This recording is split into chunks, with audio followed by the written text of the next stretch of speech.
इस संसार में कुछ भी स्थायी नहीं है। संतुष्ट मन इस विश्व का सबसे बड़ा धन है। कर्म किए जाओ, फल की चिंता मत करो। भगवान प्रत्येक वस्तु में, प्रत्येक जीव में मौजूद है। आत्मा अमर है, इसलिए मरने की चिंता मत करो। आत्मा का अंतिम लक्ष्य परमात्मा में मिल जाना होता है, इंसान नहीं। उसका मन किसी का दोस्त या दुश्मन होता है। बड़प्पन वो गुण है जो पद से नहीं, संस्कारों से प्राप्त होता है। व्यक्ति या जीव का कर्म ही उसके भाग्य का निर्माण करता है। वर्तमान परिस्थिति में जो तुम्हारा कर्तव्य है वही तुम्हारा धर्म है। मन बहुत चंचल है, जो इंसान के दिल में उथल पुथल कर देता है। जब वे अपने कार्य में आनंद खोज लेते हैं तब वे पूर्णता प्राप्त करते हैं। प्रबुद्ध व्यक्ति के लिए गंदगी का ढेर, पत्थर और सोना सभी समान है। आपके कर्म ही आपकी पहचान है, वरना एक नाम के हजारों इंसान हैं।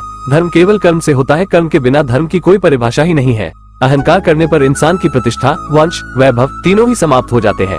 जीवन में कभी भी किसी से अपनी तुलना मत कीजिए। आप जैसे हैं सर्वश्रेष्ठ है।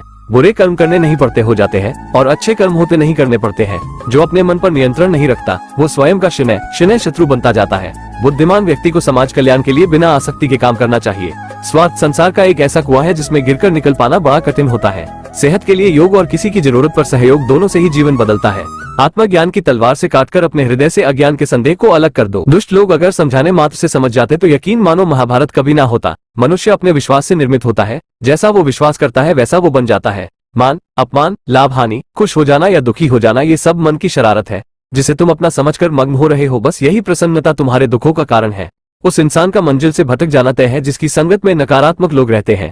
प्रेम सदैव माफी मांगना पसंद करता है और अहंकार सदैव माफी सुनना पसंद करता है। भगवान श्री कृष्ण के विचार, सिर्फ दिखावे के लिए अच्छा मत बनो, मैं आपको बाहर से नहीं बल्कि भीतर से जानता हूँ। जो इस लोक में अपने काम की सफलता की कामना रखते हैं वे देवताओं का पूजन करें। व्यक्ति जो चाहे बन सकता है यदि विश्वास के साथ इच्छित वस्तु पर लगातार चिंतन करे। शब्द उतने ही बाहर निकालने चाहिए जिन्हें वापस भी लेना पड़े तो खुद को तकलीफ न हो। परायों को अपना बनाना उतना मुश्किल नहीं जितना अपनों को अपना बनाए रखना होता है। इंसान की सोच ही उसकी सबसे बड़ी पहचान है, वरना दुनिया में एक नाम के अनेक इंसान है। बहुत विनम्रता चाहिए रिश्तों को निभाने के लिए। छल कपट से तो सिर्फ महाभारत रची जाती।